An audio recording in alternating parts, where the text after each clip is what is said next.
50-60 साल तक प्रभात फेरियां निकलती रही स्कूलों में भी, वंदे मातरम, भारत माता की जय करते रहे, हिंदू मुस्लिम सभी इकट्ठे घूमते रहे। लेकिन उसमें एक चीज और याद आती थी, झंडा ऊंचा रहे हमारा विजय विश्व तिरंगा प्यारा, वो भी हम गाते थे।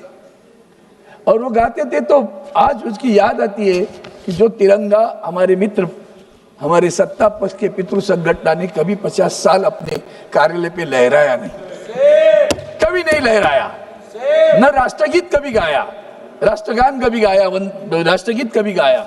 आज वही लोग वंदे मातरम की सराहना करने पर आए, उनकी सत्ता उसका उनका भाग्य। राष्ट्रगीत आपने 50 साल तक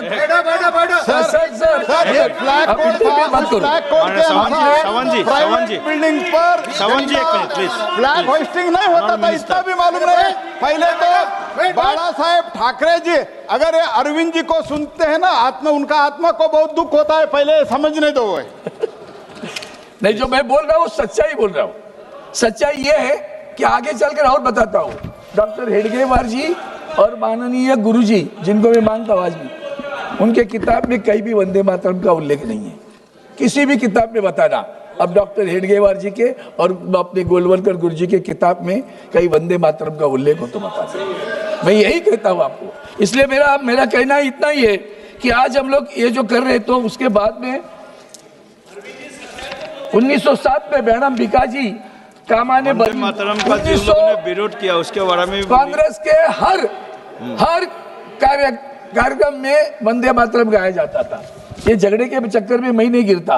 1905 में मातृभूमि की सेवा को एक अभियान और एक कर्तव्य के रूप में बढ़ावा देने के उत्तरी कलकत्ता में वंदे मातरम संप्रदाय की स्थापना हुई। 20 मई 1906 को बरसाल, जो मैंने अभी बताया बांग्लादेश का जो है, 10,000 से अधिक हिंदू और मुस्लिम वंदे मातरम झंडे लेकर घूमे। 1906 में वंदे मातरम नामक एक अंग्रेजी दैनिक निकला। 1905 में बंगाल के रंगपुर के स्कूल में लगभग 200 छात्रों के पर वंदे मातरम का नारा लगाने के लिए 5-5 रुपया जुर्माना किया गया। सर, वंदे मातरम का नारा लगाना, बोलना, घोषणा देना, उसके ऊपर जुर्माना। आज भी हमारे राज्यसभा में एक नियम है, थैंक यू नहीं कहना, थैंक्स नहीं कहना, जय हिंद नहीं कहना और वंदे मातरम भी नहीं कहना। हम हाल ही में राज्यसभा के हमारे महामहिम उपराष्ट्रपति से मिले थे। आज तक वो जो कलम है, नियम है, उससे उन्होंने निष्कासित आज तक नहीं किया गया है। 1906 में बंगाल के नवगठित प्रांत के बरिसाल के बंगाल प्रांतीय सम्मेलन के दौरान ब्रिटिश अधिकारियों ने वंदे मातरम के रूप में ये सराहना। 1906 में महाराष्ट्र में दुनिया में आंदोलन हुआ। 1912 में जब गोपाल कृष्ण गोखले दक्षिण अफ्रीका के केप टाउन पहुंचे तो उनका स्वागत भी जुलूस द्वारा वंदे मातरम से किया गया।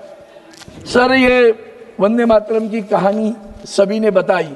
उसके आगे चलकर मैं आज इतना ही कहता हूं कि अगर हम 125 वर्ष होने का इसका स्मरणोत्सव बनाते हैं तो हमें कुछ चीजों में अंतर्मुख होने की आवश्यकता है। आज हम आजादी की बात करते हैं तो आत्मनिर्भरता की भी बात करते हैं। आदरणीय प्रधानमंत्री जी ने आत्मनिर्भरता की बात की, मैं उनकी सराहना करता हूं। ये आत्मनिर्भर होना अच्छी बात है, सही में आत्मनिर्भर है।